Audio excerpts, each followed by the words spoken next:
अस्सलाम वालेकुम वरहमतुल्लाहि वबरकातुहू।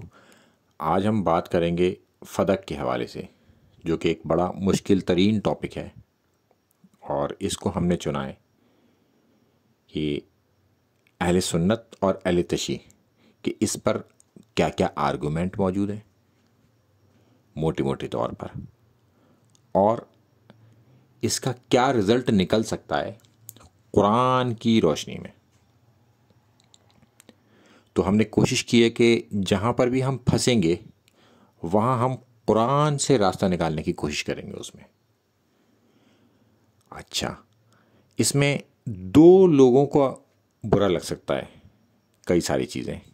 एक, शिया के अंदर रवाफिज जो राफजी छुपे हुए हैं और ज़ाहिर है, और अहले सुन्नत में जो खवारिज हैं, जो नासबियत का लिबादा ओढ़े हुए अहले सुन्नत की सफ़ों के अंदर मौजूद हैं। अब चूँकि दो अजीम पर्सनैलिटी हैं इस्लाम की, उनके बीच में एक झगड़ा पैदा हुआ फ़दक की जागीर के हवाले से, खैबर और दीगर चीज़ों के हवाले से कि ये किसकी मिल्कियत में जाएंगे और इसका क्या हल है।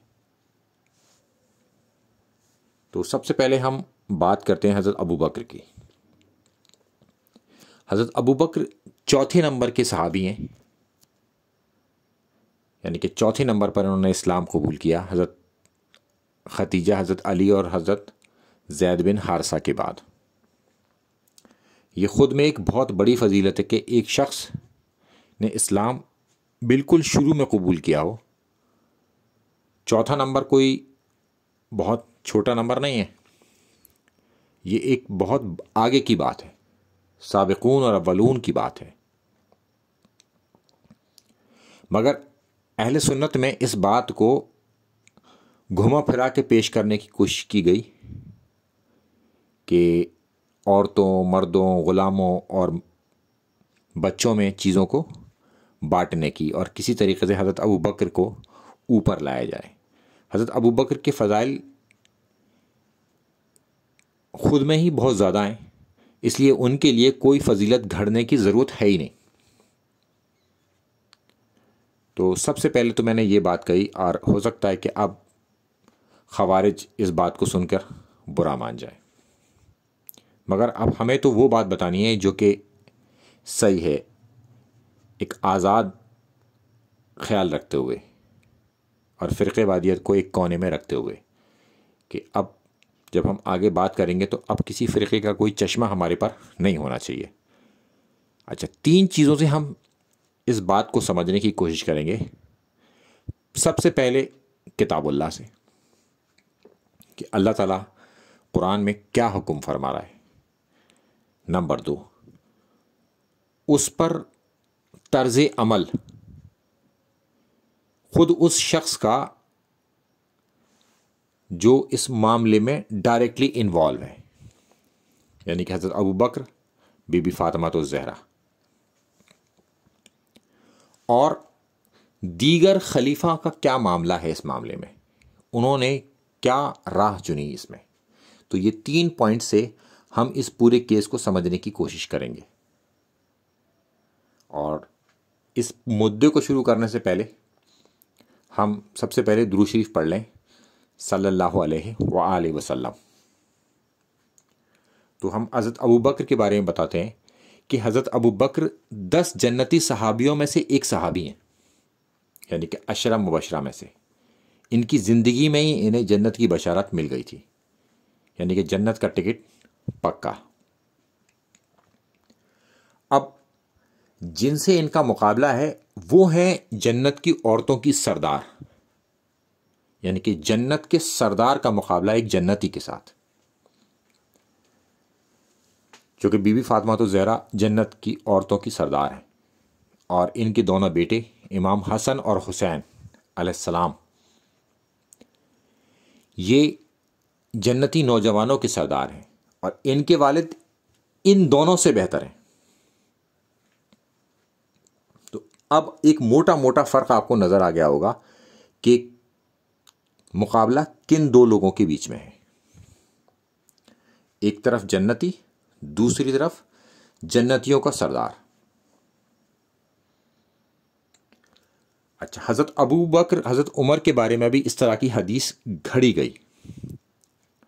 चूँकि मैंने पहले भी बताया था कि हज़रत अबू बकर को किसी घड़ी हुई हदीस की ज़रूरत नहीं है।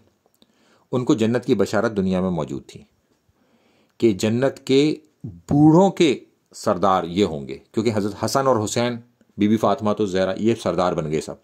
हज़रत अली अपने बच्चों से भी अफजल हो गए। अब कुछ लोगों को ये लगने लगा कि हज़रत अबू बकर थोड़ा पीछे आ गए, क्योंकि वो तो खाली जन्नती हैं, उन्हें सरदारी का कोई वादा नहीं है।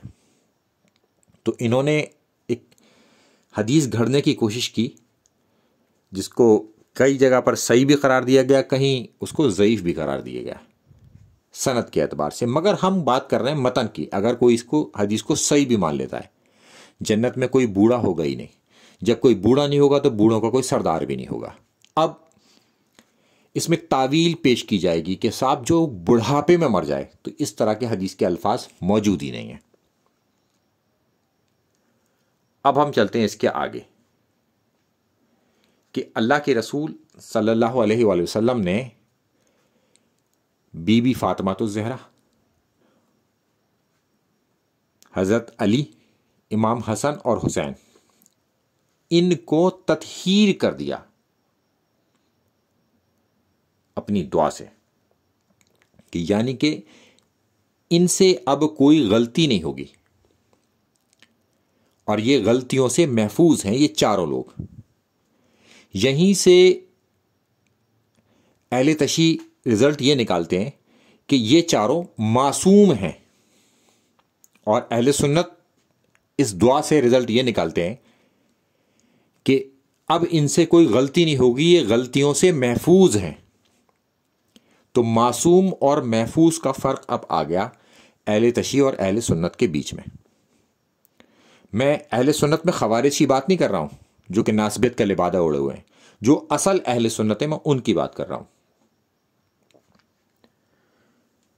तो अब हज़रत अबू बकर के बारे में हमारा ये क़तई अक़ीदा नहीं है कि वो गुनाहों से महफूज हैं, क्योंकि इस तरह की कोई दलील मिलती नहीं है हमें, जिस तरह से हमें अहले बैत के लिए मिलती है। तो सबसे पहले जो पॉइंट है जन्नत के सरदार, जो कि बीबी फातिमा तो ज़हरा की तरफ जाता है, और दूसरा पॉइंट जो आयत तत्हीर की तरफ से आता है कि वो गुनाहों से महफूज हैं। तो ये दो आर्गुमेंट उनके फेवर में गए, और एक आर्गुमेंट हज़रत अबू बकर के फेवर में गया कि वो दुनिया में ही जन्नत की बशारत मिल गई थी उन्हें। अब हम चलते हैं इसके आगे, जहां से असल मसला शुरू होगा कि बीबी फातिमा तो ज़हरा और हज़रत अब्बास, यानी कि अल्लाह के रसूल सल्लल्लाहु अलैहि वसल्लम के चचा, इन लोगों ने अल्लाह के रसूल सल्लल्लाहु अलैहि वसल्लम के पास जो ज़मीनें थीं, जैसे कि फ़दक, जैसे कि खैबर, इसके मामले में अपनी मीरास क्लेम की। अपना जो विरासत उनकी बनती थी अल्लाह के रसूल सल्लल्लाहु अलैहि वसल्लम की जायदाद में, उसको क्लेम किया। ये बुखारी की हदीस है। इसके आगे फिर हम चलते हैं, एक और फिर आगे बुखारी की हदीस है कि बीबी फातिमा तो ज़हरा ने हज़रत अबू बकर से क्लेम की अपनी मीरास जो अल्लाह के रसूल सल्लल्लाहु अलैहि वसल्लम छोड़ गए थे, जैसे कि फ़दक। अब हम ये कोशिश करेंगे समझने की कि एक तवील हदीस है जिसका नंबर सही बुखारी में है 4240 इंटरनेशनल नंबरिंग के मुताबिक, कि इसमें जब बीबी फातिमा तो ज़हरा सलामुल्लाह अलैहा ने हज़रत अबू बकर के पास गई कि अल्लाह के रसूल सल्लल्लाहु अलैहि वसल्लम जो कुछ छोड़ के गए, मदीना और फ़दक और खैबर का जो 5वां हिस्सा है, उसको लेके, अब ये क्या चीज़ें हैं इसके बारे में हम समझने की कोशिश करेंगे कुरान से। क्योंकि जब भी हम फंसेंगे हम चलेंगे कुरान की तरफ, क्योंकि अल्लाह के रसूल सल्लल्लाहु अलैहि वसल्लम ने फरमाया कि मेरे अहले बैत जो है ना, ये कुरान से हरगिज़ अलग नहीं होंगे, और हत्ता कि मुझसे हौज़े कौसर पे आके मिलेंगे। तो लिहाजा जब भी अहले बैत की कोई बात हम देखेंगे ना, तो फ़ौरन हम कुरान की तरफ देखेंगे वहीं से कि कुरान में क्या बात है जो अहले बैत ने ये बात कही है, तो उसका फैसला हम कुरान से ही करवाएंगे, क्योंकि कुरान ही उनके साथ होगा। ये हदीस अब हज़रत अली के लिए भी मिल जाएगी आपको कि अली और कुरान हरगिज़ अलग नहीं होंगे, हत्ता कि मुझसे हौज़े कौसर पे आके मिलेंगे। तो अब जब भी कोई मामला फंसेगा तो हम कुरान के पास वैसे भी जाना चाहिए हमें, और अहले बैत के मामले में तो हमें 100% ही जाना चाहिए, क्योंकि अल्लाह के रसूल सल्लल्लाहु अलैहि वसल्लम की इस हवाले से हदीस मौजूद है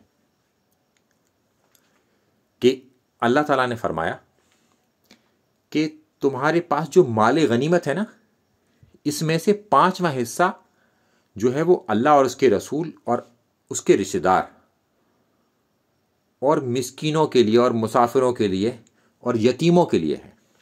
यानी कि ये 5वां हिस्सा, याद रखिएगा आप इसको। अब हम चलते हैं इसके आगे कि जो माल अल्लाह ताला ने तुम्हारी तरफ लौटा दिया है, जिस पर तुमने ऊंट और घोड़े नहीं दौड़ाए, इस तरह के माल के बारे में अल्लाह ताला अब आगे फरमाता है कि ये माल जो है, जो किसके लिए है, वो जो बगैर घोड़े जीते हुए, बगैर घोड़े लगा हुए, यानी कि ये माल गनीमत नहीं है, ये माल फ़ै है। यानी कि अल्लाह के रसूल सल्लल्लाहु अलैहि वसल्लम की तरफ पलटा दिया गया है कि ये अब इसके मालिक कौन है। अल्लाह के रसूल सल्लल्लाहु अलैहि वसल्लम, उनके रिश्तेदार और यतीम, मिस्कीन और मुसाफिर, ये लोग इसके मालिक हैं।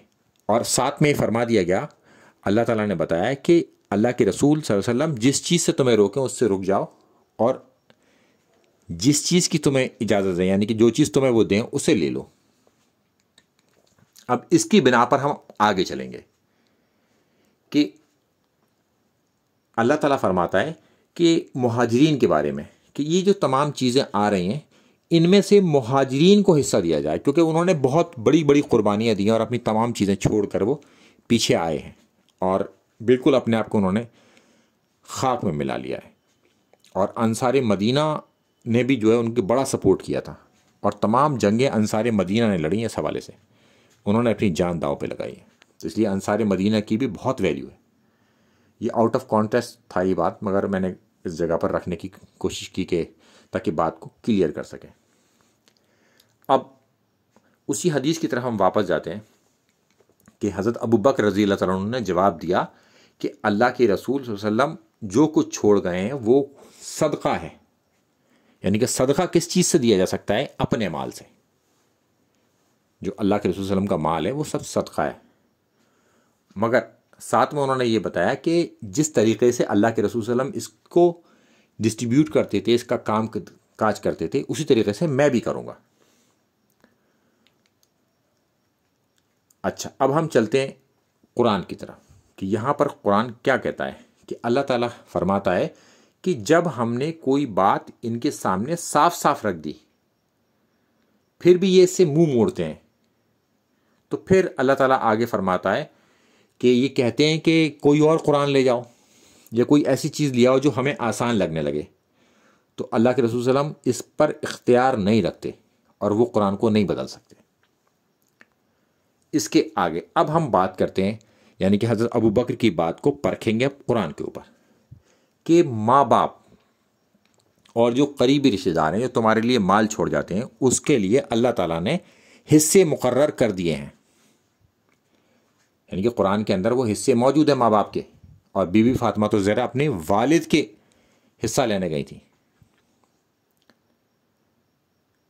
अच्छा, किसका कितना है ये उसमें पहले से मौजूद है। अगर किसी की एक ही लड़की हो तो उसका आधा हिस्सा बनेगा, बाकी उनके चचा यानी कि हज़रत अब्बास का हिस्सा बन रहा था। कि यही दो क्लेम भी कर रहे थे। इसलिए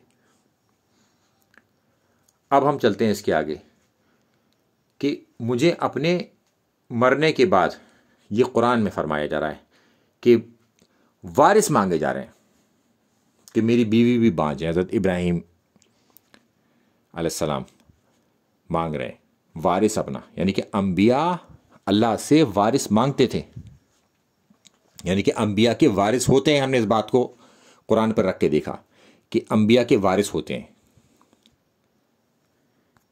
इसके आगे कि जो मेरे वारिस हों और याकूब के वारिस हों, यानी कि फिर वो एक ख़ानदानी तौर पर सिस्टम को लाया गया और इनके भी वारिस हों, यानी कि अंबिया के वारिस होते हैं और इनके पूरे पूरे ख़ानदानों के वारिस होते हैं। कुरान ये हमें फ़हम दे रहा है इस बात से। अब हज़रत अबू बकर की बात कुरान पर हम रख के देख रहे हैं। वो कह रहे हैं कि अंबिया के कोई वारिस नहीं होता और वो जो कुछ छोड़ जाते हैं वो सदका होता है, यानी कि कोई मीरास नहीं होती, वो किसी और को डिवीज़न नहीं होगी। यहां पर अंबिया अपने वारिस मांग रहे हैं और वारिसों के लिए मांगा जा रहा है। अब हम इसके आगे चलते हैं कि दाऊद अलैहिस्सलाम के जो वारिस थे वो उनके बेटे थे हज़रत सुलेमान अलैहिस्सलाम। उनको अल्लाह ताला ने जानवरों की भी ज़ुबानें सिखाई। तो दाऊद अलैहिस्सलाम के वारिस कौन बना? उनके बेटे, यानी कि अंबिया के वारिस हैं। अब हम इसके आगे चलते हैं कि माँ बाप और करीबी रिश्तेदार जो कुछ छोड़ जाएं, इसके वारिस हमने हर शख्स के लिए मुकर्रर कर दिए हैं, यानी कि अल्लाह ताला ने तो मुकर्रर कर दिए हैं वो कि बेटे के 2 हिस्से और बेटी का 1 हिस्सा, वालिदैन के 1/6 1/6, बीवी का 1/8 अगर 1 है, 2 है तो 1/16। उससे पहले वसीयत पूरी करी जाए, फिर कर्जा अदा किया जाए और फिर इस तरह से डिवीज़न ये करते हुए अल्लाह ताला ने मुकर्रर कर दिया है। अच्छा, अब हम चलते हैं उसी हदीस की तरफ कि जिस हाल में अल्लाह के रसूल सल्लल्लाहु अलैहि वसल्लम इसको छोड़ के गए और उस तरीके से फिर हज़रत अबू बकर ने बताया कि मैं उसी तरीके से इस माल को डिस्ट्रीब्यूट करता रहूँगा। गर्ज़ ये कि हज़रत अबू बकर ने हज़रत फ़ातिमा तो ज़हरा को कुछ भी देने से मना कर दिया, उन्हें कुछ भी देना उन्हें मंजूर ना था। ये सुनकर बीवी फ़ातिमा तो ज़हरा खफा हो गई, नाराज़ हो गई। किससे? हज़रत अबू बकर से। और अल्लाह के रसूल सल्लल्लाहु अलैहि वसल्लम की वफ़ात के 6 महीने बाद तक वो ज़िंदा रहें और उन्होंने हज़रत अबू बकर से कोई ताल्लुक़ नहीं रखा इस हवाले से। और हज़रत अली ने जब उनकी वफ़ात हो गई तो हज़रत अली ने हज़रत अबू बकर को इन्फॉर्म भी नहीं किया, ना हज़रत अबू बकर उसमें शामिल थे। हज़रत अली ने ही उनको गुस्ल दिया और उनकी नमाज भी पढ़ाई। हज़रत अबू बकर को उसमें शरीक भी नहीं किया गया था। अब ये बात कितनी ज़्यादा सीरियस हो गई इसको हम देखेंगे अल्लाह के रसूल सल्लल्लाहु अलैहि वसल्लम की बात से कि वो क्या फरमाते हैं बीबी फातिमा तो ज़हरा के हवाले से कि ये मेरी बेटी मेरे जिस्म का हिस्सा है, यानी कि मेरे जिस्म का टुकड़ा है। जो चीज़ इसे परेशान करेगी वो मुझे परेशान करती है, यानी कि अल्लाह के रसूल सल्लल्लाहु अलैहि वसल्लम को उनकी परेशानी से परेशानी होती है। और जो चीज़ इसे ईज़ा देगी वो मुझे ईज़ा देगी, यानी कि मुझे तकलीफ़ होगी जिसने इसे ईज़ा दी। ये बात बहुत ही ख़तरनाक हो जाती है यहाँ से। अब हम चलते हैं इसके आगे कि बीबी फातिमा तो ज़हरा की वफ़ात के बाद हज़रत अली ने कोशिश की कि इस तमाम चीज़ों को मैं ख़त्म कर दूं और हज़रत अबू बकर की बैत कर लूं और उनसे सुलह कर लूं।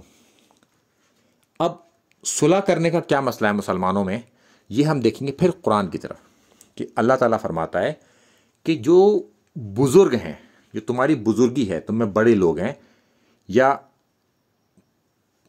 ऐसे लोग जो एक मर्तबे वाले हैं, वो कसम ना खा लें कि मिस्कीनों को नहीं देंगे, यानी कि चीज़ों को खोल दें, वो मुहाजिरीन को नहीं देंगे। इससे बाज रहें और इस बात को दूर कर दें और बल्कि माफ़ कर देना, यानी कि माफ़ी की उनके अंदर गुंजाइश होनी चाहिए और चीज़ों को दरगुजर कर दें। तो हज़रत अली ने माफ़ भी कर दिया और चीज़ों को दरगुजर भी कर दिया। अब रवाफिज़ जो हज़रत अबू बकर के ऊपर इल्ज़ामात लगाते हैं और बात करते हैं, तो यहाँ से वो बात अब ख़त्म हो जाती है क्योंकि हज़रत अली ने उन्हें माफ़ कर दिया और इस बात को दरगुजर कर दिया। अब इसके आगे चलते हैं कि अल्लाह ताला फरमाता है नेकी और बदी कभी बराबर नहीं हो सकती, ये दोनों बराबर नहीं हो सकते। फिर भी बुराई बुराई रहेगी और अच्छाई अच्छाई रहेगी, मगर बुराई को भलाई से दफा करो, ये कुरान हमें सिखाता है। क्योंकि फिर अल्लाह ताला इसकी हिकमत भी इसी आयत में बताता है, फिर वही जिसे तुम्हारी दुश्मनी थी ना, तुम्हारे साथ जिसे दुश्मनी थी, तुम उसकी बुराई को भलाई से अगर बदलोगे तो वो ऐसा हो जाएगा जैसे कि वो तुम्हारा दिली दोस्त तुम्हारे करीब आ जाएगा फिर वो शख्स। और फिर ऐसा ही हुआ। फिर हम उसी हदीस की तरफ वापस चलते हैं।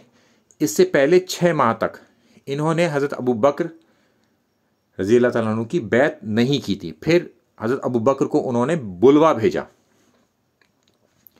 और वो चाहते थे कि हज़रत उमर उनके साथ ना आए, यानी कि बात बढ़ सकती थी क्योंकि हज़रत उमर मुखालफत में तो थे। तो हज़रत उमर ने हज़रत अबू बकर को मना भी किया इस हवाले से कि आप ना जाइए। और हज़रत उमर की बात अब देख लेते हैं कि एक तो वो अमल हो गया कुरान के पर, हमने इस चीज़ों को परख के देखा फदक के मामले को। तो कुरान में तो अल्लाह ताला वाज़ेह कह रहा है कि वारिस हैं, वारिस मांगे जा रहे हैं, माँ बाप के एतबार से भी और अंबिया के एतबार से भी वारिस हैं। फिर हज़रत उमर का अमल हम देखेंगे इस हवाले से। हज़रत उमर ने हज़रत अबू बकर की बात ना मानी और जब उनका दौर खिलाफत आया तो उन्होंने ये मामला यानी कि इसको हज़रत अली और हज़रत अब्बास में डिस्ट्रीब्यूट कर दिया। फिर हज़रत उस्मान ने भी ना मानी हज़रत अबू बकर की बात, उन्होंने अपने दामाद मरवान को ही दे दिया। फिर हज़रत अली और हज़रत हसन की जब बारी आई तो ये लोग जंगों में ही मुब्तला रहे, इन्होंने फदक की तरफ कोई रुख नहीं किया, क्योंकि उस ज़माने में जंग करना इतनी आसान बात नहीं थी। वसाइल को जोड़ना और दूर दूर जाना, हर चीज़ टाइम चाहिए था हर चीज़ के लिए और वसाइल चाहिए थे। फिर आखिर में आके जब मुआविया बिन सुफियान दोबारा खलीफा बने हज़रत हसन के बाद, जो कि मुलूकियत थी, उन्होंने इसको 3 हिस्सों में बांट लिया, एक अपने पास, एक मरवान के पास और एक किसी और को दे दिया। फिर जब मरवान उसके बाद में बना तो मरवान ने कहा कि हज़रत उस्मान ने उसे दी थी, तो फिर मरवान ने फदक ले लिया सारा। फिर आले मरवान में से उमर बिन अब्दुल अजीज़ ने अहले बैत को वापस लौटाया। उन्होंने कहा कि ये इनका हक बनता है, इनको ही वापस जाना चाहिए। यानी कि किसी भी खलीफा ने हज़रत अबू बकर की बात ना मानी इस हवाले से।